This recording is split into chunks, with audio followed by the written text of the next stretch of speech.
সুলতান মাহমুদ গজনবী রহমতুল্লাহি আলাইহি উনি যেমন একদিকে বাদশাহ, আরেকদিকে আল্লাহওয়ালা, আল্লাহর বড় প্রিয় বান্দা, আল্লাহর বড় প্রিয় গোলাম।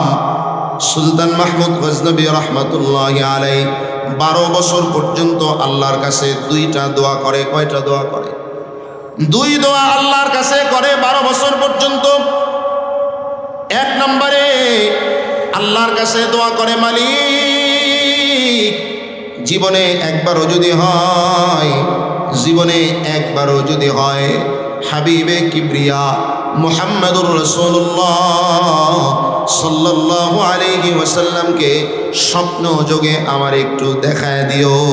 সুবহানাল্লাহ বলেন। সুবহানাল্লাহ। নবীরে দেখতে মন চায়নি আমাদের? কথা বলে না, দেখতে মন চায়নি আমাদের? কার কার মনে চায় হাত উঁচু করে দেখা? আল্লাহ তাআলা দিদারে নবী নসিব করুন, সকলে পড়েন আমিন। মদিনা পাকে যাওয়ার নসিব যেন হয় আমার, নসিব যেন হয়, জিয়ারত নসিব হয়, প্রিয় নবীর দিদার নসিব হয়। মদিনা পাকে যাওয়ার নসিব যেন হয় আমার, নসিব যেন হয়, জিয়ারত নসিব হয়, প্রিয় নবীর দিদার নসিব হয়।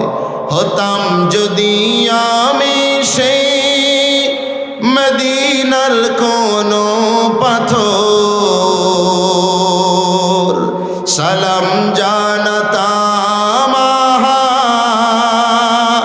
সারাটি জীবন ভর। জীবনে একবার হলেও দিদার যেন পাই, মদিনা পাকে যাওয়ার নসিব যেন হয় আমার, নসিব যেন হয়। সবাই বলেন না, দোয়া তো এটা। মদিনা পাকে যাওয়ার নসিব যেন হয় আমার, নসিব যেন হয়, জিয়ারত নসিব হয়, প্রিয় নবীর দিদার নসিব হয়। আমিন বলেন সবাই আমিন। আমার মুসলমান ভাইয়েরা, সুলতান মাহমুদ গজনবী রহমতুল্লাহি আলাইহি আল্লাহর কাছে দোয়া করে, ও আল্লাহ জীবনে একবারও যদি হয় তোমার নবীরে স্বপ্ন যোগে একটু দেখায় দিও। 2 নম্বরে আল্লাহর কাছে দোয়া করে, ও আল্লাহ জীবনে ভালো মানুষ খুঁজা পাইলাম না, যেখানে যাই চোর বাটপার বদমাইশ ধোঁকাবাজ দিয়া ভরা। ভালো মানুষের সন্ধান দাও, ভালো মানুষ যদি পাই তাহলে ভালো মানুষের একটু খেদমত করতে চাই। কয়টা দোয়া করে আল্লাহর কাছে?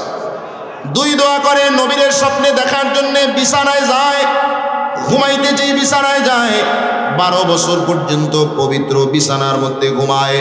দুরূদ শরীফ পড়া বিছানায় যায়, ওযু করে পাক পবিত্র হয়ে বিছানায় যায়, আবার নফল নামাজ পড়ে আল্লাহর কাছে দোয়া করে বিছানায় যায়। এখনো দোয়া কবুল হয় না। হঠাৎ একদিনের ঘটনা, সুলতান মাহমুদ গজনবী রহমতুল্লাহি আলাইহি ওনার এলাকার এক শহর থেকে আরেক শহরে যাবেন। বর্তমান আফগানিস্তানের কান্দাহার থেকে কাবুল শহরের দিকে ঢুকবেন। আপনি শহরের মধ্যে স্বাভাবিকভাবে শহরের রাস্তার মধ্যে পৌরসভার পক্ষ থেকে কিছু লাইট দেওয়া থাকে। গ্রামের রাস্তাঘাট যেমন অন্ধকার থাকে, পক্ষান্তরে শহরের রাস্তাঘাটগুলো অন্ধকার থাকে না, আলোকিত থাকে। সরকারের পক্ষ থেকে কিছু লাইটের ব্যবস্থা করা হয়। গুলিস্তানে যাবেন বা শহর এলাকায় নারায়ণগঞ্জ ডিআইটি চাষারার পরে যাবেন, দেখবেন ফকফকা ঝকঝকা লাইটের আলোতে সব পরিষ্কার। কথা বলেন ঠিক কিনা? সুলতান মাহমুদ কান্দাহার থেকে কাবুল শহরের দিকে ঢুকতেছেন, এমন সময় উনি তাকায় দেখেন ওনার চোখের মধ্যে দৃষ্টিগোচর হয়েছে ঘোড়ার বহর নিয়ে উনি ঢুকতেছেন। তাকায় দেখেন ছোট্ট একটা সন্তান দেখা যায়, মাদ্রাসার ছাত্র। তাকায় দেখেন কোরআনে কারীম হাতের মধ্যে নিয়া, ওই যে সরকারি যেই পৌরসভা শহরের মধ্যে যেই লাইট থাকে, সরকারি লাইটের নিচে আল্লাহর কোরআন ধইরা ধইরা আল্লাহর কোরআনের তিলাওয়াত করতেছে। সুবহানাল্লাহ। আল্লাহর কোরআনের তিলাওয়াত করে, বারবার পড়ে। দূর থেকে দেখা সুলতান মাহমুদের দৃষ্টিগোচর হয়েছে।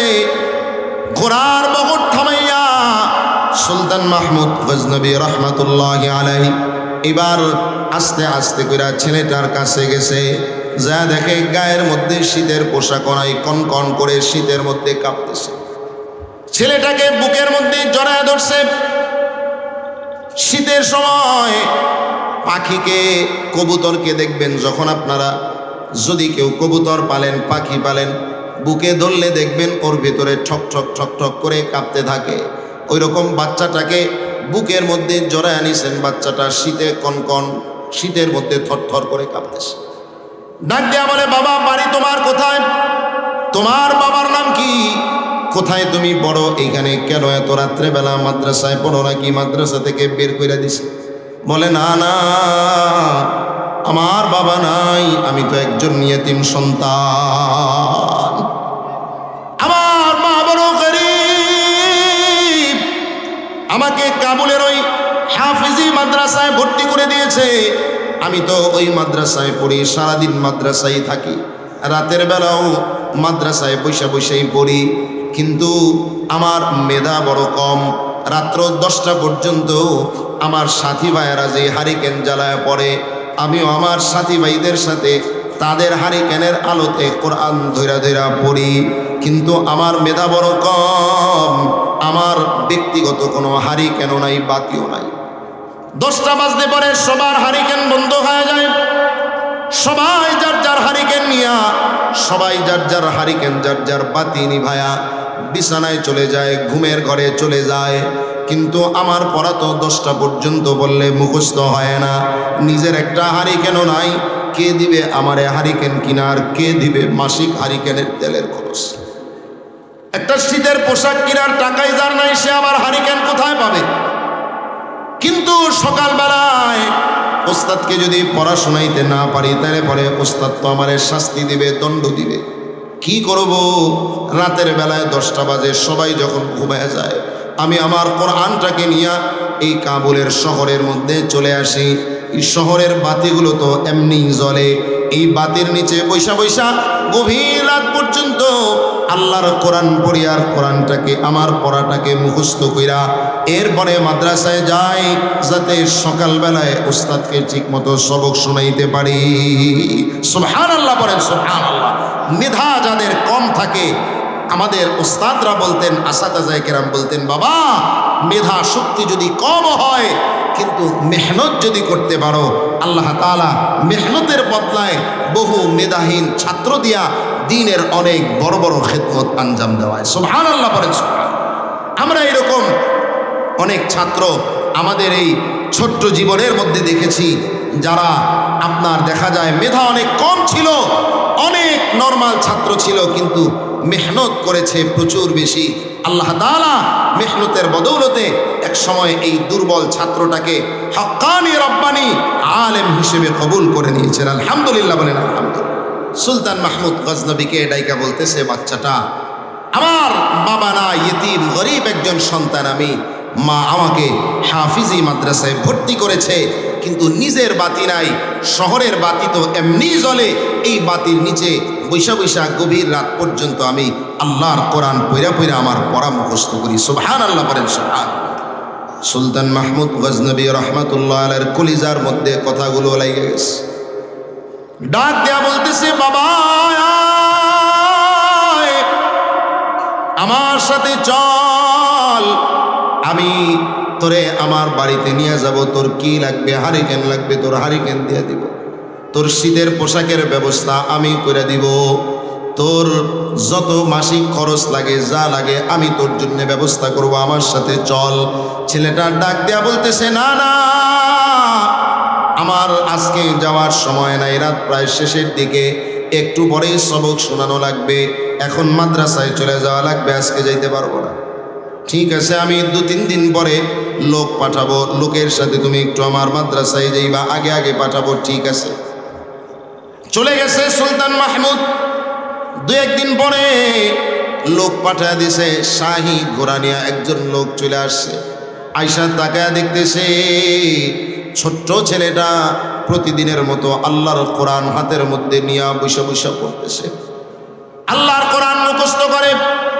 লোকটা ডাইকা বলে, এরে সন্তান, তোর জন্যে যেই ঘোড়ার মধ্যে শাহী লোকেরা চলে, বাদশার সন্তান চলে, ওই রকম একটা ঘোড়া তোমার জন্য পাঠায় দিছে। চলো চলো, বাদশার দরবারে তোমাকে তলব করা হয়েছে। ছেলেটাকে শাহী ঘোড়ার মধ্যে উঠাইয়া মাদ্রাসায় নিয়ে গেছে। মাদ্রাসায় নেওয়ার পর ছেলেটাকে বাদশার বাড়িতে নিয়ে গেছে। বাদশাহ ছেলেটাকে পায়া বড় মোহাব্বতের সাথে গ্রহণ করেছে। নিজে যেই চেয়ারের মধ্যে বসে, নিজে যেই সিংহাসনের মধ্যে বসে, ছোট্ট মাদ্রাসার তালিবুল ইলমটাকে আদর কইরা মোহাব্বত কইরা নিজের চেয়ারটার মধ্যেই বসায় দিছে। এবার ডাক দিয়া বলে, বাবা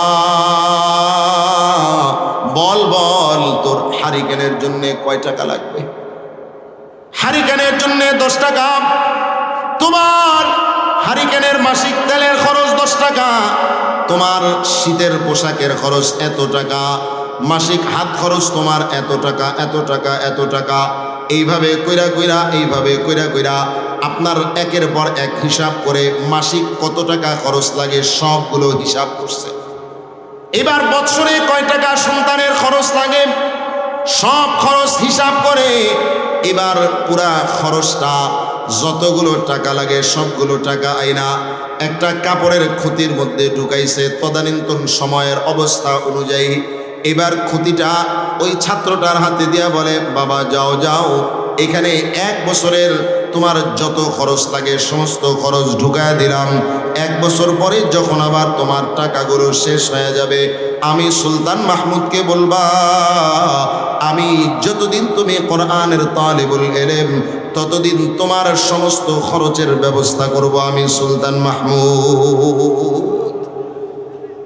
আর বিদায় বেলায় ছেলেটাকে ডাইকা বলে, বাবা যাও যাও, তবে বিদায় বেলায় তোমার কাছে আমি 2টা বিষয় একটু তোমার কাছে দোয়া চাই, আল্লাহর কাছে একটু দোয়া করবা, আল্লাহ যাতে দোয়াটা কবুল করে। আবার বলে 12 বছর পর্যন্ত আল্লাহর কাছে দোয়া করি, এখনো পর্যন্ত মনের আশাগুলা পূরণ হয় না।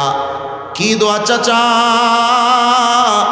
1 নম্বরে আমি আল্লাহর কাছে বলি, মালিক 1 নম্বরে তুমি তোমার নবীর একটু স্বপ্ন যোগে আমাকে দেখায় দিও। আমি এখনো পর্যন্ত নবীর দিদার পাই নাই। চোখের পানি ফালায়া ফালায়া ছোট্ট তালিবুল ইলমের কাছে দোয়া চায় আর বলে, বাবা তুমি একটু দোয়া করবা, আল্লাহ তাআলা যাতে স্বপ্ন যোগে আমার নবীকে একটু আমারে দেখায় দেয়। সুবহানাল্লাহ পড়েন, সুবহানাল্লাহ। আর 2 নম্বরে দোয়া করবা, আমি ভালো মানুষ খুঁজি, ভালো মানুষ পাই না, যাতে আমি ভালো মানুষ পাই। ভালো মানুষ পাইলে পরে তার খেদমত একটু করতে চাই। ঠিক আছে, চিন্তা করবেন না, আমি গিয়া আপনার জন্য প্রাণ ভরে দোয়া করব, আল্লাহ যাতে আপনার মনের আশাগুলা পূরণ করে। ছেলেটা মাদ্রাসায় চলে গেছে। মাদ্রাসায় গিয়া এবার টাকাগুলোকে রাইখা মনটা তো কি পরিমাণ খুশি হয়েছে কল্পনার বাইরে, আবেগ আপ্লুত হয়ে গেছে। জীবনে কল্পনাও করে নাই এতগুলা টাকা দিয়ে কেউ তারে সাহায্য করবে, তাকে কেউ হারিকেন কেনার মতো টাকা দিয়ে দিবে, তার শীতের পোশাকের টাকা হয়ে যাবে, তার মাসিক তেলের খরচ হয়ে যাবে। এতদিনের মনের আশা আজকে পূরণ হয়েছে। জায়নামাজ বিছায়া 2টা হাত আল্লাহর দরবারে উঠায় দিয়েছে। ডাক দিয়া বলে, মালিক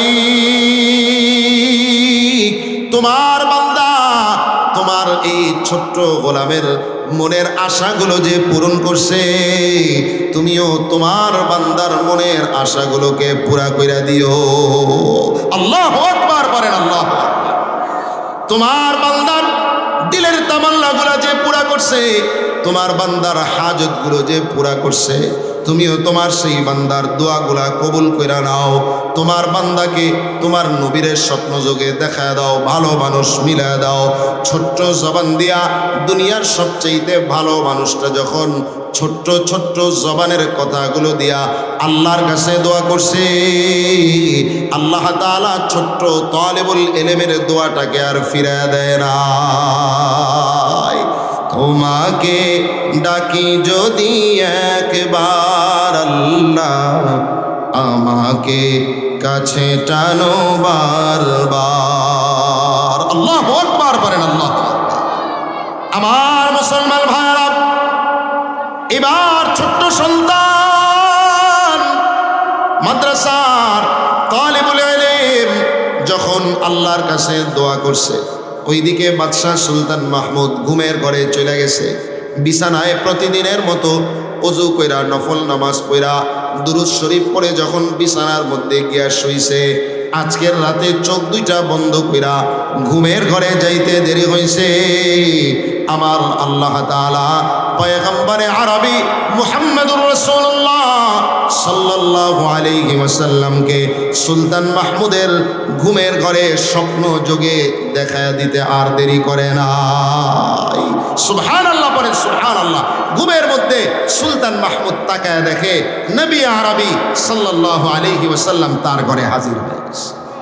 আল্লাহর নবীকে দেখা তো সুলতান মাহমুদ চিনা ফেলাইছে, কারণ আল্লাহর নবী বলেন, মান রাআনি ফাকাদ রাআনি, যে আমারে দেখলো সে আমাকেই দেখলো, কারণ শয়তান আমার আকৃতি ধারণ করতে পারে না। সুলতান মাহমুদ গজনবী আবেগ আপ্লুত হয়ে গেছে। আল্লাহর নবীর দিকে তাকায় বলে, নবী আমার, আপনি এতদিন পর্যন্ত আমার কাছে আসলেন না। নবীকে সালাম দিছে, সালাম জানায়া এবার বলে, এতদিন কেন আমার সাথে আপনি দেখা করলেন না? আজকে 12টা বছর পর্যন্ত আপনার সাথে দেখা করার জন্যে দোয়া করি, 12 বছর পরে আজকের রাতে কেনই বা দেখা দিলেন? আল্লাহর নবী কথার কোনো জবাব দেয় না, মুচকি মুচকি হাসে, মুচকি মুচকি হাসে। এবার নবী যখন বিদায় নিয়ে চলে যাবেন, সুলতান মাহমুদ নবীর বিদায়ের আগে আল্লাহর নবীকে ডাইকা বলে, ও নবী, আরও একটা দোয়া তো আমি আল্লাহর কাছে করছি, ভালো মানুষের সন্ধান যাতে পাই। ভালো মানুষ দুনিয়াতে খুঁজা পাই না, ভালো মানুষ পাইলে পরে ভালো মানুষের একটু খেদমত করতে চাই। আল্লাহর নবীকে বলে, ও নবী, আপনি একটু বলে যান কোথায় গেলে আমি ভালো মানুষ খুঁজা পাই।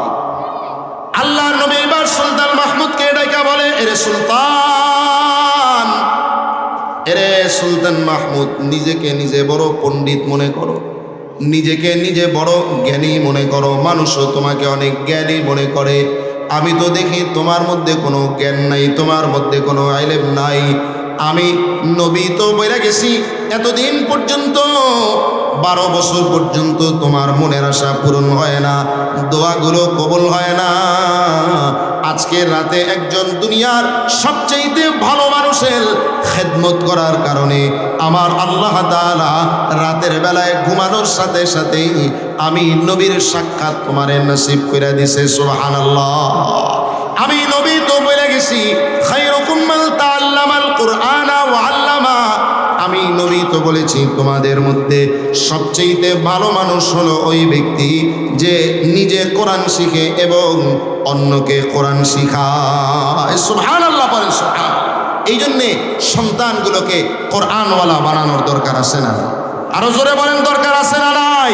এই মাদ্রাসা से बनती है ये जन्नत भी जहन्नम, अमल से बनती है ये जन्नत भी जहन्नम, ये खाक अपनी फितरत में न नारी है न नूरी,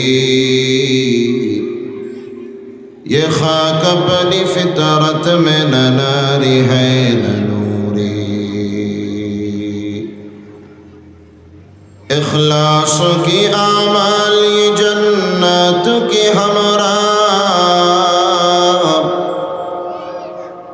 इखलास की आमाल ये जन्नत की हमरा, की मकासद है जो तक़वा से हसलमंद, परहेज़ की मकासद है जो तक़वा से हसलमंद। यहाँ हम सब मुसाफिर हैं,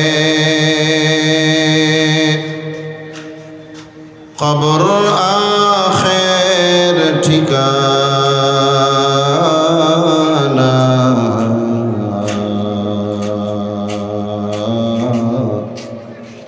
कोई आगे रवाना है, कोई पीछे रवाना।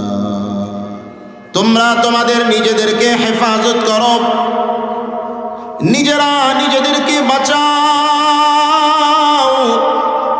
আল্লাহ তাআলা বললেন 2 নাম্বার, শুধুমাত্র নিজেরা নিজেদেরকে বাঁচালেই হবে না, ওয়া আহলিকুম, তোমাদের পরিবার, তোমাদের পরিজন, তোমাদের বিবি বাচ্চা সন্তান সন্ততি অধীনস্থ যারা আছে এদেরকেও বাঁচাও। আয় আল্লাহ কিসের থেকে বাঁচাইব? আল্লাহ তাআলা বললেন নারা, আগুন থেকে বাঁচাও, আগুন, জাহান্নামের আগুন থেকে বাঁচাও। কারণ বান্দা জানো না, ওয়াকুদুহান নাস ওয়াল হিজারা, ওই জাহান্নামের আগুনের লাকড়ি হইল মানুষ এবং পাথর। নাউযুবিল্লাহ বলেন না। দুনিয়ার আগুন কাঠের লাকড়ি দিয়া জ্বালায়, দুনিয়ার আগুনগুলো বাবা বাঁশের লাকড়ি দিয়া জ্বালায়। দুনিয়ার আগুন লতা পাতা কাগজ এগুলোর লাকড়ি দিয়া জ্বালায়। আল্লাহ বলেন না না, হাদিহিন নার লা তুকাদু কামা ইউকাদু গায়রুহা বিল হাতাবি ওয়া মা ইয়াশবাহুহা। জাহান্নামের আগুনগুলো দুনিয়ার লাকড়ি দিয়া নয়, জাহান্নামের আগুন জ্বালানো হবে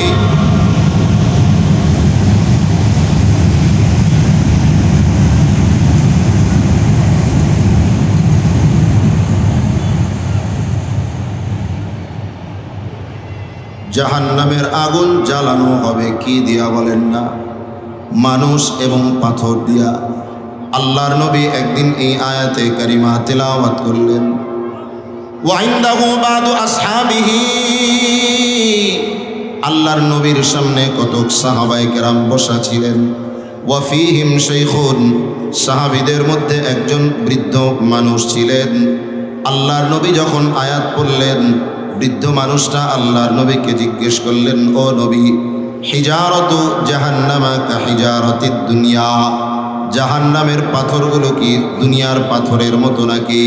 আল্লাহর নবী বললেন, আমার সাহাবী, জাহান্নামের পাথরগুলো দুনিয়ার পাথরের মতো হওয়া তো দূরের কথা, বরং লা সাখরাতুম মিন সাখারি জাহান্নাম আ'যামু মিন জিবালিদ দুনিয়া কুল্লিহা, জাহান্নামের একটা পাথর হইল দুনিয়ার সবচাইতে বিশাল বিশাল পাথরের চাইতেও অনেক বড়। বলেন নাউযুবিল্লাহ। তাহলে যে জাহান্নামের আগুন এত বড় বড় পাথর দিয়া জ্বালানো হবে, ওই জাহান্নামের আগুন সহ্য করার মতো ক্ষমতা আপনার আমার আছে নাকি?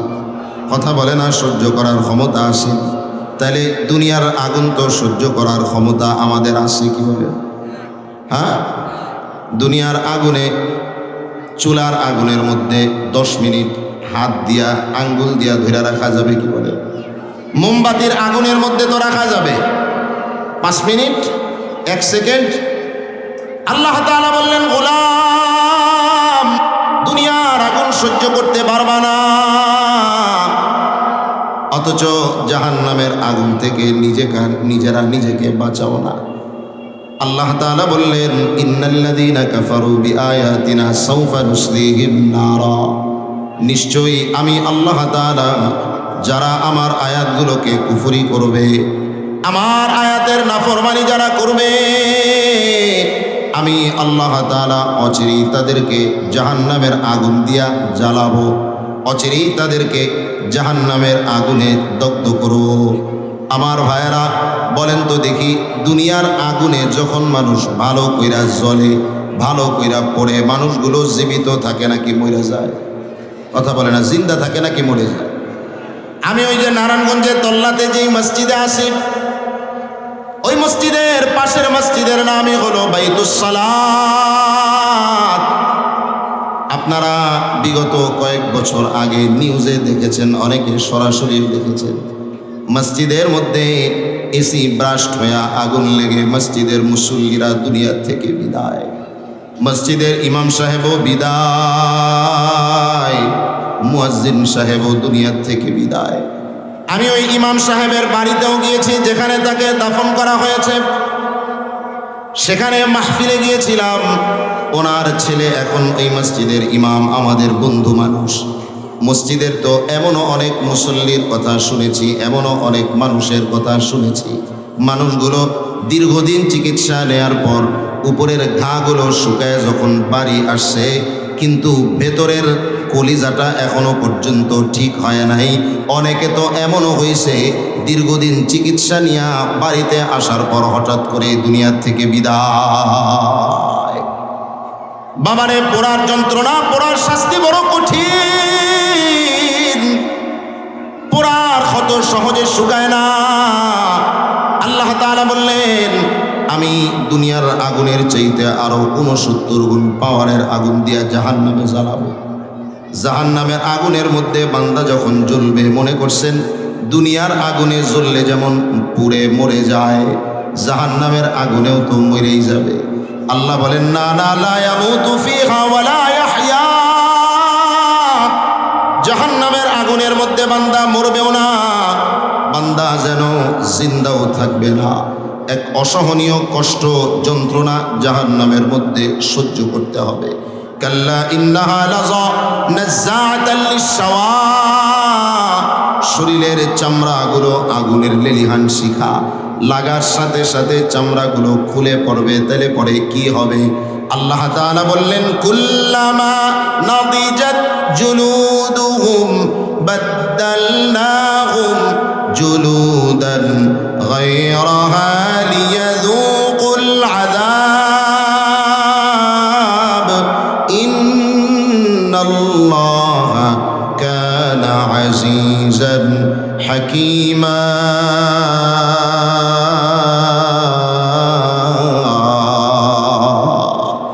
আল্লাহ রাব্বুল আলামিন বললেন, গোলাম, যখনই চামড়াগুলো পুড়ে যাবে, খসে যাবে, চামড়াগুলো যখনই দগ্ধ হয়ে যাবে, কুল্লামা নাদিজাত জুলুদুহুম বাদদালনাহুম জুলুদান গায়রাহা লিয়াযুকুল আযাব।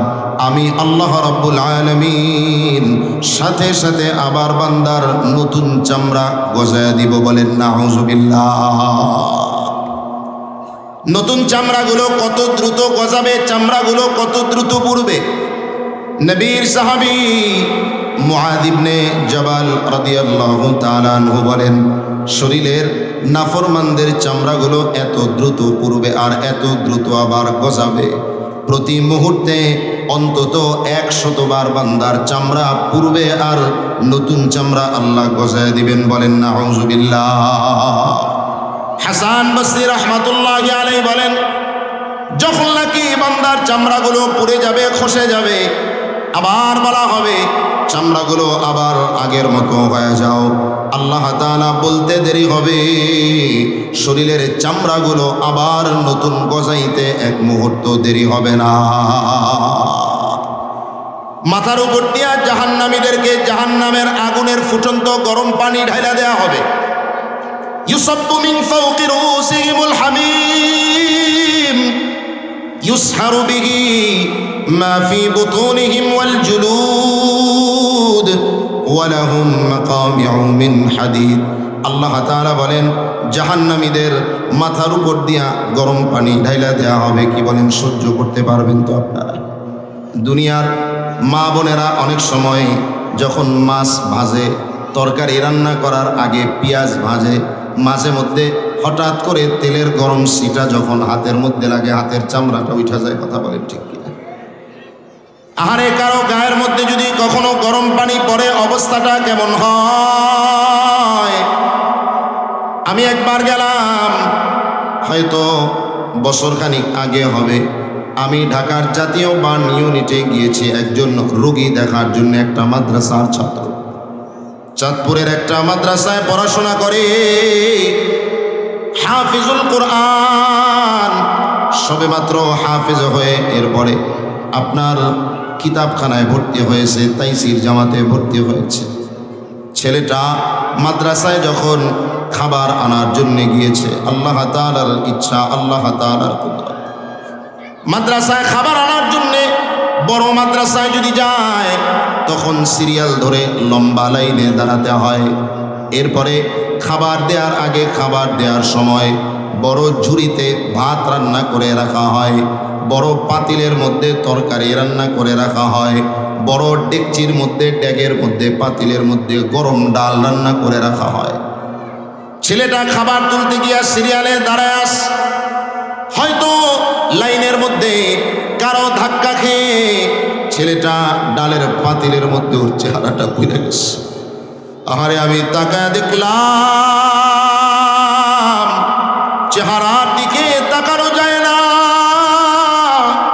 কপালের উপর থেকে এইখান থেকে নিয়ে একেবারে কণ্ঠনালীর নিচ পর্যন্ত, গলার নিচ পর্যন্ত গোশতগুলো সব লাল দেখা যাইতেছে, চামড়াগুলা খইসা গেছে, পুড়ে গেছে।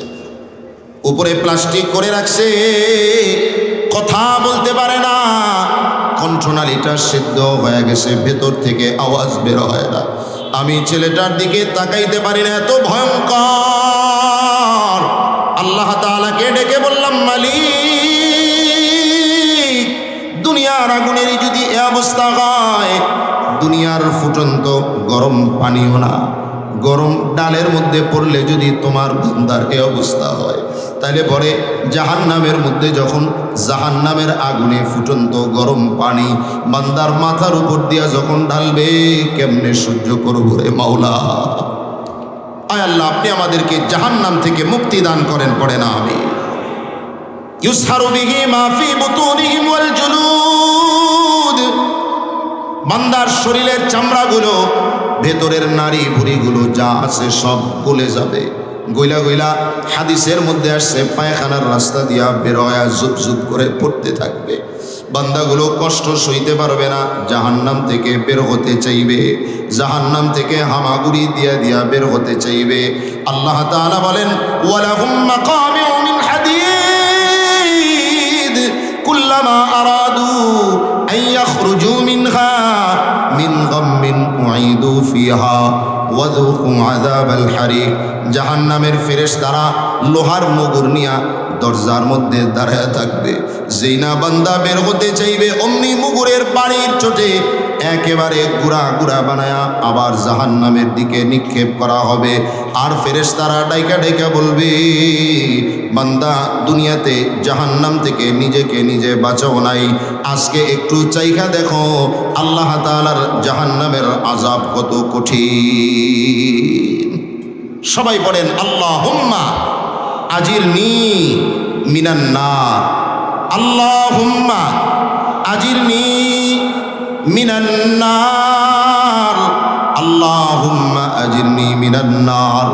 সকালে 7 বার, সন্ধ্যায় 7 বার পড়বেন তো ইনশাআল্লাহ। আমার মুসলমান ভাইরা, এই জন্যে আল্লাহ তাআলা বললেন, গোলাম, জাহান্নামের আগুন থেকে তোমরা নিজেরা নিজেদেরকে বাঁচাও। কেমন করে বাঁচাইব? তাফসীরের মধ্যে মুফাসসিরিনে কিরাম বলেন, ইহফাজু বিফিআলি মা আমারাকুমুল্লাহু বিহি ওয়া তারকি মা নাহাকুমুল্লাহু আনহু। তোমরা আল্লাহর আদেশ মানার মাধ্যমে, আল্লাহর নিষেধ বর্জনের মাধ্যমে নিজেরা নিজেদেরকে জাহান্নামের আগুন থেকে বাঁচাও।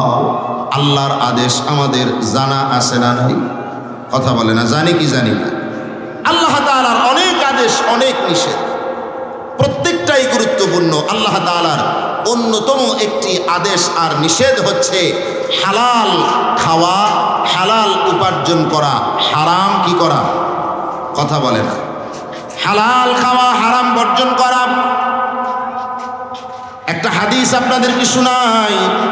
عن أبي هريرة رضي الله تعالى عنه قال قال رسول الله صلى الله عليه وسلم আল্লাহর নবীর সাহাবী আবু হুরায়রা রাদিয়াল্লাহু তাআলা আনহু থেকে হাদিস বর্ণিত। আল্লাহর নবী বলেন, ইন্নাল্লাহা তাআলা তাইয়্যিবুন লা ইয়াকবালু ইল্লা তাইয়্যিবান, নিশ্চয়ই আল্লাহ তাআলা পবিত্র, আর তিনি পবিত্র ছাড়া কোনো কিছু গ্রহণ করে না। আল্লাহ তাআলা কি? কথা বলে না। আল্লাহ কি? তিনি পবিত্র ছাড়া কোনোটাই গ্রহণ করে না। এরপরে আল্লাহর নবী বললেন, ইন্নাল্লাহা তাআলা আমারাল মুমিনিনা বিমা আমারা বিহিল মুরসালিন, নিশ্চয়ই আল্লাহ তাআলা মুমিনদেরকে এমন একটা আদেশ দিয়েছেন যেই সেম একই আদেশ আল্লাহ তাআলা সমস্ত রাসূলগণকেও দিয়েছেন। সুবহানাল্লাহ বলেন। মুমিনদেরকে আল্লাহ তাআলা এমন একটা আদেশ দিয়েছেন যেই সেম আদেশ আল্লাহ কাদেরকে দিয়েছেন? সমস্ত রাসূলগণকে দিয়েছেন। কথা কি বুঝতেছেন আমার? আপনারা কষ্ট হইতেছে মনে হয়, বুঝতে অনেক। তাহলে একটু আমার সাথে একটু জবাব টবাব দিয়েন আপনারা কিছু। আমার মুসলমান ভাইয়েরা, আল্লাহ নবী বললেন, নিশ্চয়ই আল্লাহ তাআলা মুমিনদেরকে এমন একটা আদেশ দিয়েছেন যেই আদেশটা আল্লাহ তাআলা সমস্ত রাসূলগণকে দিয়েছেন। এ কথা বলার পরে আল্লাহর নবী কোরআনে কারীমের দুইটা আয়াত পড়লেন। এক নম্বরে বললেন, ইয়া আইয়ুহার রুসুলু কুলু মিনাত তাইয়্যিবাতি ওয়া'মালু সালিহা, তার মানে হইল, ও রাসূলগণ, তোমরা হালাল খাও, পবিত্র খানা খাও এবং আমলে সালেহ করো। আবার আল্লাহ নবী বললেন, ইয়া আইয়ুহাল্লাযীনা আমানু কুলু মিন তাইয়্যিবাতি মা রাযাকনাকুম ওয়াশকুরু লিল্লাহি ইন কুনতুম ইয়াহু তা'বুদুন।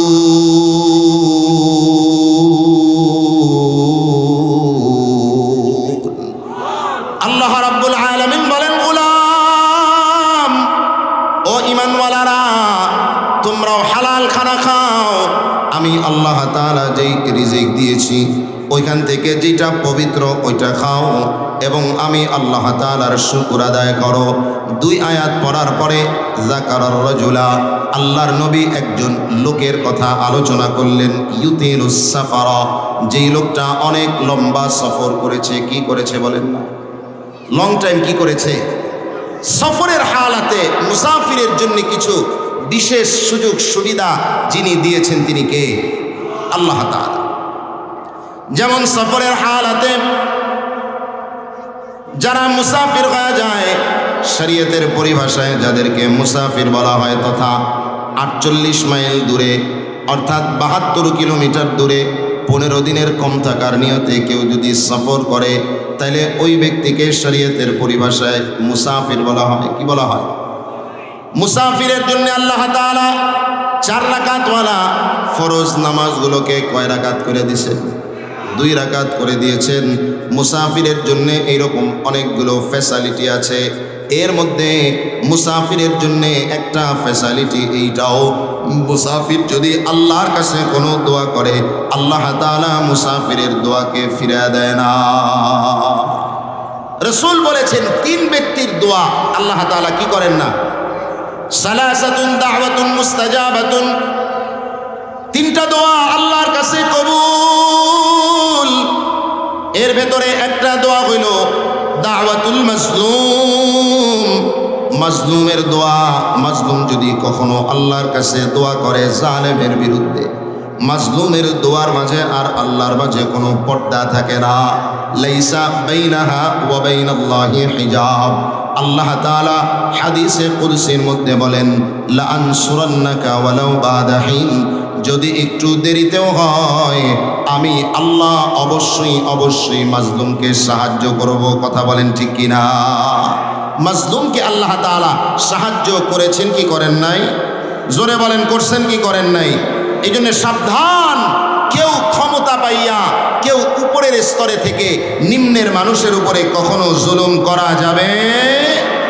আয-যুলমু যুলুমাতুন ইয়াউমাল কিয়ামাহ, এই জুলুম কিয়ামতের ময়দানে আপনার আমার জন্য অন্ধকার হয়ে যাবে, জাহান্নামী বানায় দিবে। এই জন্য সাবধান, জালেম হয়েন না, কাউকে কোনো মাজলুমের উপরে কখনো জুলুম করবেন না। মাজলুম দোয়া করতে দেরি হয়, আমার আল্লাহ তাআলা কবুল করতে দেরি করে না। 2 নম্বরে আল্লাহ রাসূল বলেন দাওয়াতুল ওয়ালিদাইনি লিওয়ালাদিহিমা, কোনো মা বাবা সন্তানের জন্য যদি দোয়া করে, সন্তানের হকে মা বাবার দোয়াকে আল্লাহ তাআলা কখনো ফিরায়া। পিস্তলের গুলি মিস হইতে পারে, রাইফেলের গুলি মিস হতে পারে, কিন্তু কোনো মা, কোনো বাবা, কোনো সন্তানের জন্য যদি আল্লাহর কাছে 2 হাত উঠায় দোয়া করে, মায়ের দোয়া জবান দিয়া বের হইতে দেরি হয়, দোয়া হাত উঠাইয়াও করা লাগে না, অন্তর দিয়া মা দোয়া করতে দেরি হয়, আল্লাহ তাআলা দোয়া কবুল করতে এক মুহূর্ত দেরি করে না। মায়ে যখন দোয়া করে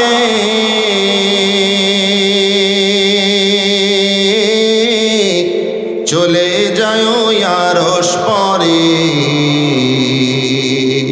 সাথে সাথে কবুল হয়ে ফল দেখিতে পাও, সাথে সাথে কবুল হয়ে ফল দেখিতে পাও।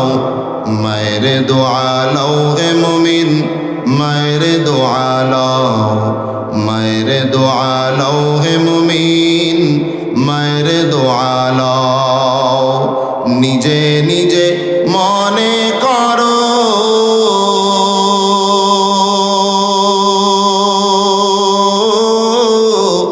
টাকায় আমি হইলাম বড়, যার কারণে মৃত্যু মুখে বেঈমান হয়ে যাও, যার কারণে মৃত্যু মুখে বেঈমান হয়ে যাও। মায়ের দোয়া লও হে মুমিন, মায়ের দোয়া লও, মায়ের দোয়া লও হে মুমিন, মায়ের দোয়া লও। মায়ের দোয়া নেওয়ার দরকার আছে না নাই? আরো জোরে বলেন যুবক ভাইয়েরা, দরকার আছে না নাই? যুবকেরা তো মায়ের দোয়ার আগে বউয়ের দোয়া নেয়, কথা বলেন ঠিক কিনা? কার দোয়া নেয়, কার দোয়া? আহারে মুসলমান, আল্লাহর নবী বলেন হুমা নারুকা ওয়া জান্নাতুকা, ওই মা বাবাই তোমার জন্য জাহান্নাম, ওই মা বাবাই তোমার জান্নাত। রিজার রাব্বি ফি রিজাল ওয়ালিদাইন ওয়া সাখাতুর রাব্বি ফি সাখাতিল ওয়ালিদাইন। মা বাবা যদি তোমার উপরে সন্তুষ্ট হয়ে যায়, আমার রব তোমার উপরে সন্তুষ্ট হয়ে যাবে, তুমি নিজের নামটা জান্নাতীদের খাতায় লিখে নিতে পারবা। পক্ষান্তরে মা বাবা যদি তোমার উপরে অসন্তুষ্ট হয়ে যায়, আল্লাহ না করুন, তুমি নিজেই নিজের নামটা জাহান্নামীদের খাতায় লিখা নিলা, কথা বলেন ঠিক কিনা? এই জন্যে 2 নম্বরে মা বাবার দোয়া সন্তানের জন্য কবুল। 3 নম্বর, তাহলে কয় ব্যক্তির দোয়া আল্লাহর কাছে কবুল? কথা বলে না, কয় ব্যক্তি? 1 নাম্বার কে? কথা বলে না। 1 নাম্বার, ওয়াজ শুনতেছেন তো আপনারা? 1 নম্বরে কে? মাজলুম। 2 নম্বরে মা বাবা। 3 নম্বরে মুসাফির যদি আল্লাহর কাছে হাত উঠায়া সফরের হালাতে কোনো দোয়া করে, আল্লাহ তাআলা মুসাফিরের দোয়াকে ফিরায়া। আমার মুসলমান ভাইরা, যে হাদিসটা আমি বলতেছিলাম মনে আছে আপনাদের? আল্লাহর নবী একজন লোকের কথা আলোচনা করছেন, মনে আসেনি আপনাদের?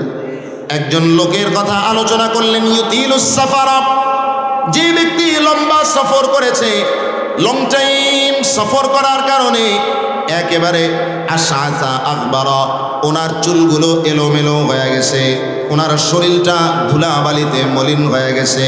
একটা পর্যায়ে ইয়ামুদ্দু ইয়াদাইহি ইলাস সামা, 2টা হাত আল্লাহর কাছে উঠাইছে, উঠায় বলতেছে ইয়া রব্বি ইয়া রব্বি, রবের ডাইকা ডাইকা দোয়া করতেছে। আল্লাহর নবী বলেন ওয়া মাতআমুহু হারাম ওয়া মাশরাবুহু হারাম ওয়া মালবাসুহু হারাম ওয়া গুযিয়া বিল হারাম। আল্লাহর নবী বলেন অথচ তার খাবারটাও হারাম, তার পানীয়টাও হারাম, তার পোশাকটাও হারাম, তার শরীরের গোশত আর মাংসগুলো হারাম দ্বারা তৈরি হয়েছে।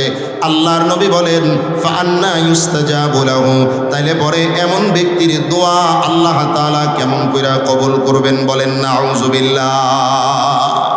কথা কি বুঝলেন আমার? মুসাফিরের দোয়া কবুল হয়, কিন্তু হারামখোর যদি হয়, কেউ যদি হারাম দিয়া শরীর গঠিত হয়, খাবার পানি, কারো পোশাক যদি হারাম হয়, ওই হারাম খাইয়া আল্লাহর কাছে দোয়া করলে হারামখোরের দোয়া আমার আল্লাহ পর্যন্ত পৌঁছায় না। কথা বলেন ঠিক কিনা? হারামখোর তো আমাদের সমাজে 2-4 জন নাই। কথা বলেন আছে নাকি? সুদখোর তো আমাদের পাগলা এলাকায় নাই, ঘুষখোর তো খুঁজা পাওয়া যাবে না। আমার মুসলমান ভাইরা সাবধান, হারাম খাইয়া সিজদায় যাবা, সিজদা কবুল হবে না। হারাম খায়া নামাজ পড়বা, তোমার নামাজ আল্লাহ পর্যন্ত পৌঁছাবে না। হারাম খায়া দোয়া করবা, হুজুরের দোষ দিয়া লাভ নাই, তোমার দোয়া তো আল্লাহ কবুল করবেই না। কথা বলেন ঠিক কিনা? আমার মুসলমান ভাইরা, আবু বকর সিদ্দিক রাদিয়াল্লাহু তাআলা আনহু, নাম শুনছেন তো আপনারা? আবু বকর সিদ্দিক রাদিয়াল্লাহু তাআলা আনহু হারামকে সাহাবায়ে কেরাম কেমন ভয় পাইতেন। ছোট্ট কথা বলে আমার আলোচনার সামনের দিকে আগায় নিব, কষ্ট হইতেছে আপনাদের। আল্লাহ তাআলা আপনাদের আশা বসাকে কবুল করুক, পড়ে না। আমার মুসলমান ভাইরা, সিদ্দিক আকবর রাদিয়াল্লাহু তাআলা আনহু, ওনার একজন গোলাম ছিল, গোলামে মুকাতাব, চুক্তিবদ্ধ একজন গোলাম। আরবিতে গোলামে মুকাতাব বলা হয়, তার মানে শর্তযুক্ত গোলাম। শর্ত অনুযায়ী আবু বকরকে ওই লোকটা উপার্জন কইরা আইনা দিতেন, আবু বকর সেখান থেকে গ্রহণ করতেন, আহার করতেন, রিজিক গ্রহণ করতেন। একদিনের ঘটনা, ওই গোলাম আবু বকরের জন্য কিছু খাবার নিয়ে আসছে। সন্ধ্যাবেলায়, রাতের বেলায় খাবারগুলো আইনা আবু বকর রাদিয়াল্লাহু আনহুর সামনে পেশ করেছেন। প্রতিদিনের নিয়ম হইল আবু বকর খাবার গ্রহণ করার আগে জিজ্ঞেস করেন, খাবারটা কোত্থেকে আনছো, কেমনে কামাই করছো, কেমনে উপার্জন করেছো। কিন্তু আজকে আর জিজ্ঞেস করতে মনে নাই। আজকে জিজ্ঞেস না কইরাই এক লোকমা খাবার আবু বকর মুখের ভেতরে দিয়াই ফেলছে। এক লোকমা খাবার যেই না মুখের মধ্যে দিয়েছেন, এমন মুহূর্তে গোলাম আবু বকর সিদ্দিক রাদিয়াল্লাহু তাআলা আনহুকে ডাক দিয়া বলে, ওগো খলিফাতুল মুসলিমিন, আমিরুল মুমিনিন, প্রতিদিন আপনি আমার কাছে জানতে চান খাবার কোত্থেকে আনলাম, খাবার কেমন কইরা কামাই করলাম। আজকে তো জানতে চাইলেন না, এক লোকমা খাবার মুখের মধ্যে দিয়েই ফেলছেন। আবু বকর বললেন, হা হা, ক্ষুধার কারণে আমি জিজ্ঞেস করতে ভুলে গেছি, তাড়াতাড়ি বলো খাবার কেমন করে কোত্থেকে আনছো, কেমনে কামাই করলাম। গোলাম এবার ডাক দিয়া বলতেছে, খলিফাতুল মুসলিমিন, আমি যখন জাহিলি যুগে ছিলাম, তখনও ইসলাম গ্রহণ করি নাই, মুসলমান হই নাই। জাহিলি যুগে আমি তান্ত্রিক ছিলাম, আমি তন্ত্র মন্ত্র পইরা মানুষে ফু দিতাম, গণকগিরি করতাম। কি করতাম বলেন না? দেখেন না, রাস্তার মোড়ে মোড়ে মাঝে মধ্যে অলিতে গলিতে দেখবেন ছোট্ট ছোট্ট পোস্টার লাগানো থাকে, অমুক তান্ত্রিক, মান্ত্রিক, ফান্ত্রিক। কি করে বলে, স্বামী স্ত্রীর সম্পর্কের মধ্যে মিলন ঘটানো হয়, প্রেমিক প্রেমিকার সম্পর্কে মিলন ঘটানো হয়, মিলন নষ্ট করা হয়, সম্পর্ক ভাঙা হয়, জোড়া লাগানো হয় গ্যারান্টির সাথে। কি বলেন, দেখছেন কি দেখেননি? আছে না? না কোনো তান্ত্রিকের ক্ষমতা আছে নাকি? নাকি ক্ষমতা কার? আরো জোরে বলেন, ক্ষমতা কার? ইন্নাল্লাহা আলা কুল্লি শাইইন কাদির।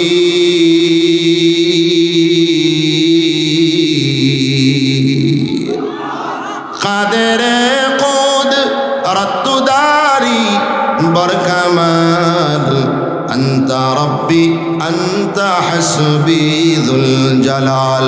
তুহি কাদের জলিলুল্লাহ জাহাদার, বহর কারে তুহি মে মেরা নেগাহদার। আমার আপনার ভালো করতে পারেন কে? আমার আপনার খারাপ করতে পারেন কে? আরে আল্লাহর রাসূল কি তো আল্লাহ তাআলা বলাইলেন, ও নবী আপনি জানান দেন, কুল লা আমলিকু লিনাফসি নাফআন ওয়ালা দাররান ইল্লা মা শা আল্লাহ। আল্লাহ তাআলা বলেন, ও নবী আপনি বলেন, আমি নবী কারো উপকার করার মালিকও না, কারো ক্ষতি করার মালিকও না। আল্লাহ যেটা চান সেটাই হয়। কথা বলেন ঠিক কিনা? গণগিরি করতাম, তন্ত্র মন্ত্র বইরা ফু দিতাম, এগুলো করে টাকা কামাই করতাম। ওই লোকের সাথে এক লোকের ব্যাপারে গণগিরি করেছিলাম, ওই লোকের সাথে আজকে আমার দেখা হয়েছে। ওই গণগিরির বিনিময়ে আজকে আমাকে এই খাবারগুলো দিয়েছে। এবার আবু বকর সিদ্দিক রাদিয়াল্লাহু তাআলা আনহু কথাটা শোনার সাথে সাথে পেরেশান হয়ে গেল। কি করলা তুমি? তো আমার সর্বনাশ করে দিলাম, তুমি তো আমাকে ধ্বংস করে দিলাম। এই কথা বলে আবু বকর গলার মধ্যে হাত ঢুকানো শুরু করছেন, আঙ্গুল দেয়া শুরু করছেন। উদ্দেশ্য হইল গলার মধ্যে আঙ্গুল দিয়া হাত দিয়া এরপরে বমি কইরা যাতে ভেতরের খাবারটা বের কইরা ফেলা যায়। কিন্তু ক্ষুধা পেটে সবে মাত্র এক লোকমা খাইছে, খাবার কি আর বের হয়? পাশের লোকগুলো আবু বকরের কষ্ট দেখা বললেন, ওগো সিদ্দিক আকবর, খলিফাতুল মুসলিমিন, এমনি কইরা তো খাবার বের হবে না। আপনি খালি পেটে বেশি কইরা পানি খান, পেট ভরে পানি খাইলে পরে গলায় যদি হাত দেন তাহলে পরে বমি হওয়ার সম্ভাবনা আছে। কথা অনুযায়ী তার কাছে পানি আনা হয়। পানিগুলো পেট ভরে খাওয়ার পর এবার গলার মধ্যে হাত দিতে দিতে এক পর্যায়ে ভেতর থেকে পানি সহ খাবারের লোকমাটা যখন বের হয়ে গেল, এবার আবু বকর শান্ত হলেন। মানুষগুলো বললেন, খলিফাতুল মুসলিমিন, এক লোকমা খাবারই তো, এটার জন্য আপনার এত কষ্ট। আবু বকর বলেন, জানো না,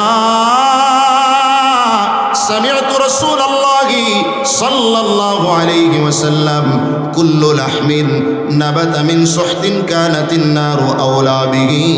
আমি তো আল্লাহর নবীকে বলতে শুনেছি, প্রত্যেক এমন গোশত যেটা হারাম দ্বারা গঠিত হয়েছে, ওইটার জায়গা হইল আল্লাহর জাহান্নাম। নাউজুবিল্লাহ বলেন, নাউজুবিল্লাহ। ওটার জন্য উপযুক্ত জায়গাই হলো আল্লাহর জাহান্নাম। আমি আবু বকর তো জাহান্নামের আগুন সইতে পারবো না। আল্লাহু আকবার বলেন, আল্লাহ।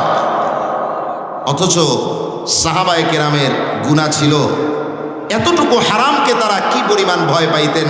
আর আমাদের তো অবস্থা এমন, কামাই শুধু টাকা যেমনে পারি খালি কামাই করি, এটা হালাল না হারাম দেখার মতো টাইম আমাদের নাই। কথা বলেন ঠিক কিনা?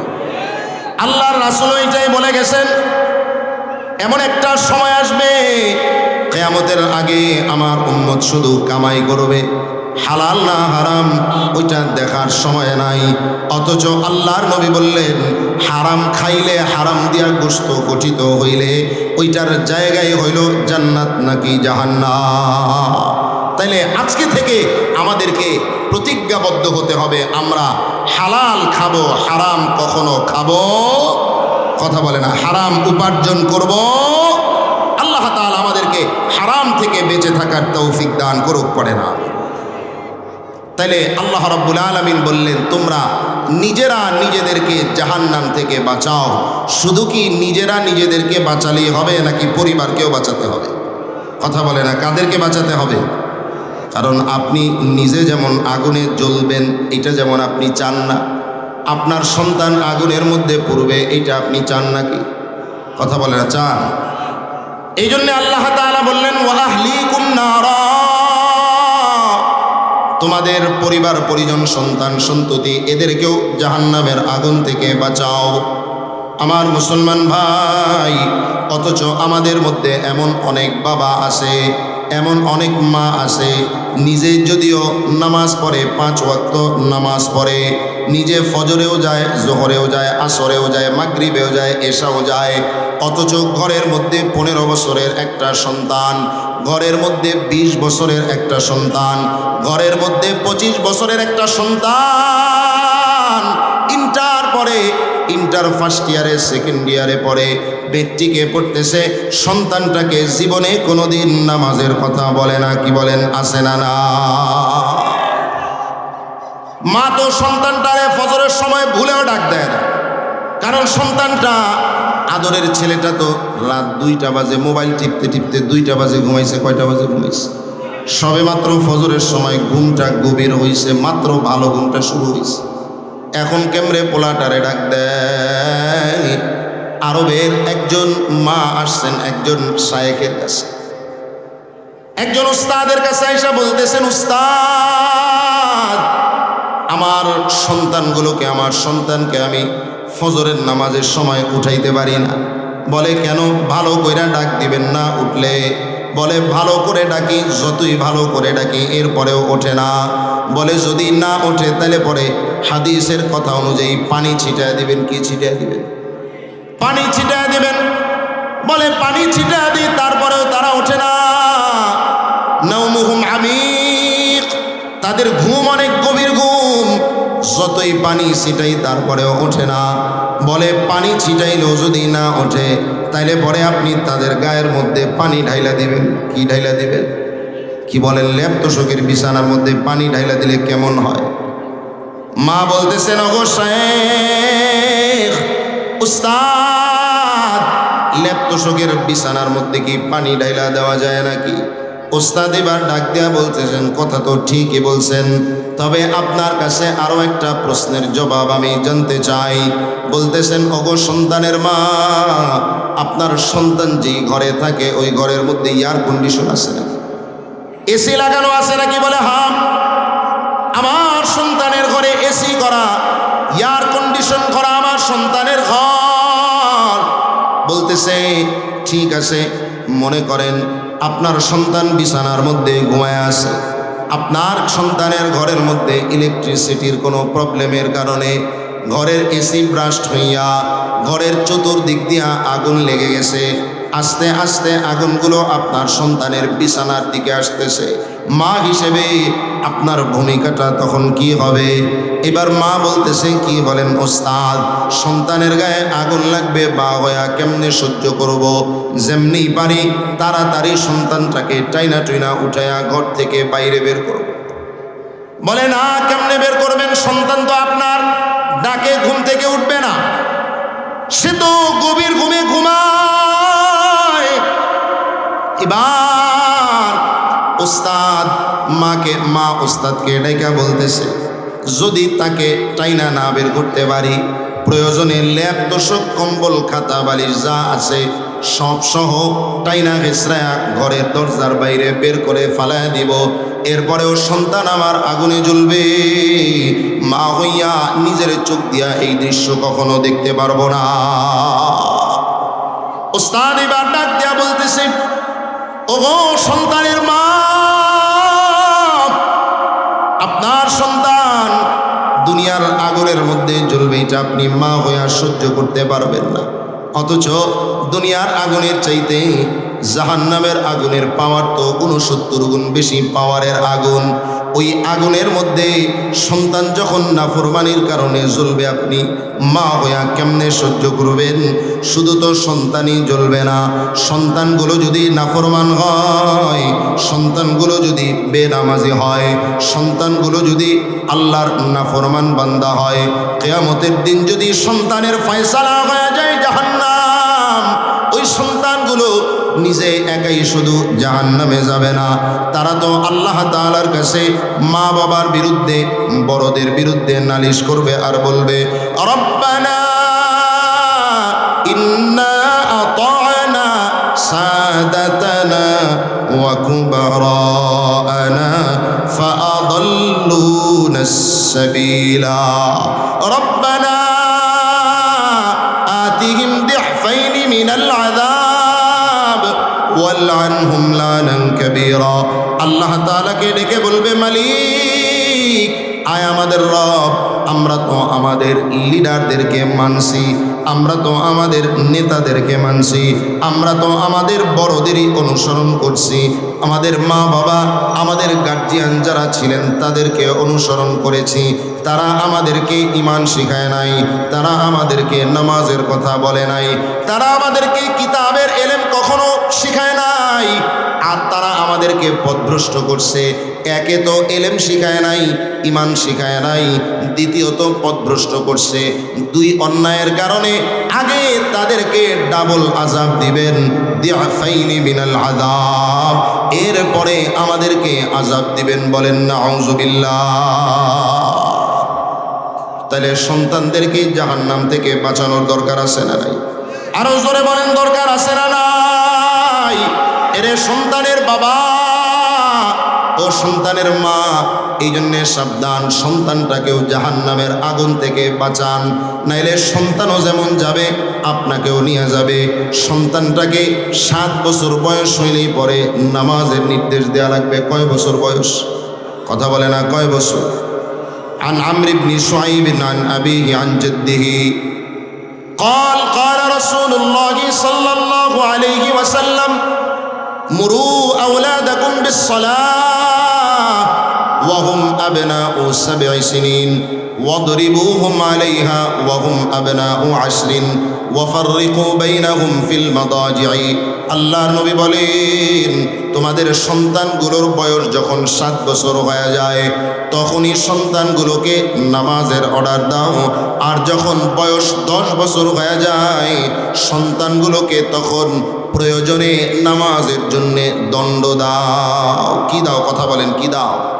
প্রয়োজনের শাস্তি দাও, এরপরেও নামাজে পাঠাও। অথচ মা বাবা কোচিংয়ে না গেলে পরে সন্তানকে শাস্তি দেয়, প্রাইভেটে না গেলে পরে সন্তানকে কঠিন দণ্ড দেয়, ধমক দেয়, কিন্তু নামাজ না পড়লে সন্তানকে শাস্তি দেয়। এমন মা বাবা খুঁজে পাওয়া বড় দুষ্কর। কথা বলেন ঠিক কিনা? সন্তান 7 বছর বয়স হইলে যদি নামাজের অর্ডার দেয়া লাগে তাহলে পরে সন্তানের বয়স 7 হওয়ার আগেই ফজাইলে নামাজ, ওয়াসাইলে নামাজ, রসাইলে নামাজ, নামাজের ফজিলত, নামাজের পদ্ধতি, নামাজের নিয়ম কানুন, এগুলো সন্তানকে 7 বছর বয়সের আগেই শেখানোর দরকার আছে না নাই? সন্তানটা যখন জন্মগ্রহণ করে তখন থেকেই তো আপনার দায়িত্ব শুরু হয়ে যাবে। সন্তানের বয়স যখন আস্তে আস্তে 1 বছর হয়, 2 বছর হয়, প্রথমত তো সন্তানের ভালো একটা নাম রাখবেন। সন্তানটা যখন এক লফজ, একটা শব্দ একটু একটু করে বলতে শিখে, আপনাকে আব্বা আব্বা বইলা ডাকতে শিখে, আপনার সন্তানটাকে তখনই আপনি শিখাবেন আল্লাহ আল্লাহ। কথা বলেন ঠিক কিনা? আপনার সন্তান যখন বাক্য বলতে শিখে, কয়েকটা শব্দ বলতে পারে, আপনার সন্তানকে তখন আপনি শেখান সুবহানাল্লাহ, শেখান আলহামদুলিল্লাহ, আল্লাহু আকবার, লা ইলাহা ইল্লাল্লাহ। ছোট্টবেলায় সন্তানকে যা শিখাবেন সন্তান কিন্তু তাই বলবে। কথা বলেন ঠিক কিনা? আপনি যদি সন্তানকে কোলে নিয়ে জিকির করেন আর লা ইলাহা ইল্লাল্লাহ পড়েন, আপনার সন্তান দেখবেন জিকিরের আওয়াজ শুনলেই জিকির শুরু করে দিবে। আপনার সন্তান দেখবেন এমনি দাঁড়ায় আসে, নিজে নিজেই হঠাৎ করে জিকির করবে। কথা বলেন ঠিক কিনা? আমার ছেলেটাকে অনেকেই দেখছেন ছোট্ট 4 বছর বয়স। আমরা তো মাঝে মধ্যেই সন্তানকে নিয়ে জিকির করি। ঘুমের ঘরে যখন সন্তান নিয়ে যাই তখন আমি আর আমার বিবি ঘুমের আগে ঘুমানোর দোয়া পড়াই। বলো বাবা, আল্লাহুম্মা বিসমিকা আমুতু ওয়া আহইয়া। এখন অবস্থাটা এমন হয়েছে 2 বছর বয়স থেকেই শিখাই। সন্তান কথা যতটুকু বলতে পারে আর না পারে সেটা তো ওর ব্যাপার, কিন্তু যখন ঘুমের ঘরে যাই মনে যদি আমাদের এখন নাও থাকে, ও আমাদেরকে মনে করায় দেয় আর বলে, বাবা বলবা না আল্লাহুম্মা বিসমিকা আল্লাহু আকবার?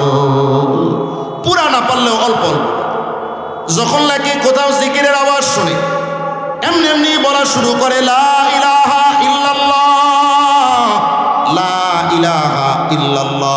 একা একা তাকবীর দেয় আর পরে নারায়ে তাকবীর, আল্লাহু আকবার, আল্লাহু আকবার পড়েন, আল্লাহু আকবার। সন্তানটাকে আপনি যেমনে করবেন সন্তান আপনার ওইভাবেই গড়ে উঠবে বাবা। এই জন্যে সন্তান যখন বড় হতে শিখে ঘর থেকেই আপনার সন্তানটাকে ঈমানের তালিম দেন। সন্তানের বয়স যখন 5 বছর হয়ে যায় সন্তানটাকে কোরআনের মাদ্রাসায় পাঠান, দ্বীনি মাদ্রাসায় পাঠান। সন্তানটার কলিজার মধ্যে অন্তরের মধ্যে কোরআনের নূর ঢুকায় দেন, কোরআনের আলো ঢুকায় দেন। সন্তানটাকে আপনি যাই বানান আর না বানান, আপনি জেনারেল লাইনেও যদি পড়াশোনা করানোর চিন্তা করেন অন্তত প্রথমে আপনি কয়েকটা বছর দ্বীনি মাদ্রাসায় পড়ায়া সন্তানটাকে কোরআনওয়ালা বানান, নামাজ শিখান, ঈমান শিখান। ওই সন্তানটা বুড়া হওয়া পর্যন্ত, মরণ পর্যন্ত অন্তত বিভ্রান্ত হবে না। কথা বলেন ঠিক কিনা? আমার মুসলমান ভাইরা, আর যদি সন্তানটাকে হাফেজে কোরআন বানান, আর যদি আপনার কপাল বড় ভালো হয় সন্তানটাকে যদি আলেমে কোরআন বানান, নবী আমার বলেন মান ক্বারা আল কোরআনা ওয়া আমিলা বিমা ফীহি উলবিসা ওয়ালিদাহু তাজান ইয়াউমাল কিয়ামা দাউহু আহসানু মিন দাউইশ শামসি। আল্লাহর নবী বলেন যে ব্যক্তি কোরআন পড়ল, কোরআন অনুযায়ী নিজের জীবন গড়ল। আমার দিকে তাকান, ট্রেন দেখছেন তো আপনারা আগে পরে নাকি বলে? কথা কি শোনা যায় আমার? ট্রেন আগে পরে দেখছেন না আপনারা? তাহলে ওই দিকে আবার দেখার কি আছে? আমার দিকে দেখেন, কথা মনোযোগের সাথে শুনেন। আল্লাহর নবী বলেন মান ক্বারা আল কোরআনা ওয়া আমিলা বিমা ফীহি উলবিসা ওয়ালিদাহু তাজা ইয়াউমাল কিয়ামা। সন্তানটা যদি কোরআন পড়ে, কোরআন অনুযায়ী যদি আমল করে, তাহলে ওই সন্তানের মা বাবাকে কিয়ামতের দিন আল্লাহ তাআলা নূরের মুকুট পরায়া দিবেন, যেই মুকুটের আলো সূর্যের আলোর চাইতেও আরো সুন্দর। সুবহানাল্লাহ পড়েন, সুবহানাল্লাহ। আমার ভাইরা, আল্লাহর নবী আরো বলেন ওয়ায়ুকসা ওয়ালিদাহু হুল্লাতাইন। ওই সন্তানের মা বাবাকে কিয়ামতের দিন আল্লাহ তাআলা এমন এক জোড়া পোশাক বানায় দিবেন, এমন এক জোড়া পোশাক পরায় দিবেন, তারা আশ্চর্য হয়ে যাবে। সারা দুনিয়া ব্যস্ত ওই পোশাকের মূল্য হবে না। এবার আল্লাহ তাআলাকে ডেকে বলবে কেন আমাদেরকে এই পোশাক পরানো হলো? বিমা কুসিনা বিহি। এবার বলা হবে বিআখদি ওয়ালাদিকুমাল কোরআন। তোমাদের সন্তান আল্লাহর কোরআন পড়ার কারণে, আল্লাহর কোরআন আঁকড়ায়া ধরার কারণে আজকে তোমাদের এমন সম্মান। সুবহানাল্লাহ বলেন, সুবহান। হাফেজে কোরআন, আলেমে কোরআনের মা বাবার সম্মান যদি এমন হয়, তাহলে পরে যিনি হাফেজ, যিনি আলেম, ওনার সম্মানটা কেমন হবে? যুকিরা লিরাসূলিল্লাহি সাল্লাল্লাহু আলাইহি ওয়াসাল্লাম রাজুলান। আল্লাহর নবীকে দুইজন লোকের কথা বলা হলো। একজন লোক হইল আহাদুহুমা আবিদুন ওয়াল আখারু আলিমুন। একজন হইল আবেদ, আরেকজন হইল আলেম। আল্লাহর নবী বলেন ফাদলুল আলিমি আলাল আবিদি কাফাদলি আলা আদনাকুম। একজন আলেমের মর্যাদা আবেদের কাছে তেমন, আমি নবীর মর্যাদা তোমাদের কাছে যেমন। সুবহানাল্লাহ বলেন, সুবহান। ওয়া ইন্নাল আলিমা লা ইস্তাগফিরু লাহু মান ফিস সামাওয়াতি ওয়া মান ফিল আরদ। একজন আলেম, তার জন্য আসমানে যারা আছে, জমিনে যারা আছে, এমনকি সমুদ্রের মধ্যে যে মাছগুলো আছে, এমনকি গর্তের মধ্যে যেই পিপিলিকাগুলো আছে, আল্লাহর নবী বলেন সবাই একজন আলেমের জন্য আল্লাহর কাছে ক্ষমা চায়। সুবহানাল্লাহ বলেন, সুবহানাল্লাহ। আল্লাহ এই আলেমরে মাফ করেন, তালিবুল ইলমকে মাফ করেন। আল্লাহর নবী বলেন ওয়া ইন্নাল মালাইকাতা লাতাদউ আজনিহাতাহা রিজান লিতালিবিল ইলমি।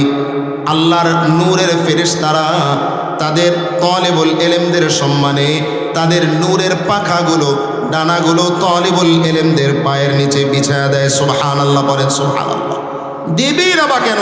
আল্লাহর নবী তো বলেছেন খায়রুকুম মান তাআল্লামাল কুরআনা ওয়া আল্লামা। তোমাদের মধ্যে সর্বশ্রেষ্ঠ, সবচেয়ে ভালো মানুষ হইল তারা কোরআনে কারীম শিখে এবং শিখায় যারা। সুবহানাল্লাহ বলেন, সুবহানাল্লাহ। কি বলেন? ইঞ্জিনিয়ারের কথা বলছেন নাকি? আল্লাহর নবী ডাক্তারের কথা বলছেন, ডক্টরের কথা বলছেন।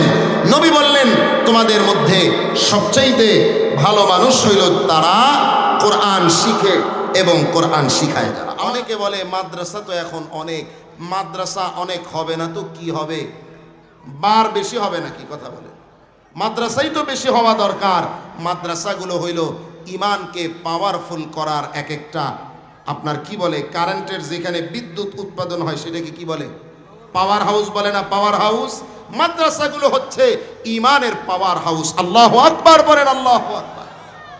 আল্লাহ তাআলা কোরআনে বলেছেন, ওয়া ইযা তুলিয়াত আলাইহিম আয়াতুহু যাদাতহুম ঈমানা ওয়া আলা রাব্বিহিম ইয়াতাওয়াক্কালুন। আল্লাহ তাআলা বলেছেন, যখন বান্দার সামনে, ঈমানওয়ালার সামনে যখন আল্লাহর কোরআনের তিলাওয়াত করা হয়, তখন ঈমানদারের ঈমান আরো বাড়তেই থাকে, বাড়তেই থাকে। সুবহানাল্লাহ বলেন, সুবহানাল্লাহ। এই জন্যে আমার ভাইয়েরা, এই মাদ্রাসাগুলো জমিনের মধ্যে টিকিয়ে রাখার দরকার আছে না নাই? আরো জোরে বলেন, দরকার আছে না নাই? মাদ্রাসা আছে তো দিন আছে, দিন আছে তো পৃথিবী টিকে থাকবে। দিন যেদিন শেষ হয়ে যাবে, মাদ্রাসাও শেষ, আল্লাহ বলনেওয়ালাও শেষ হয়ে যাবে, এই পৃথিবী সেদিন শেষ হয়ে যাবে। কথা বলেন ঠিক কিনা?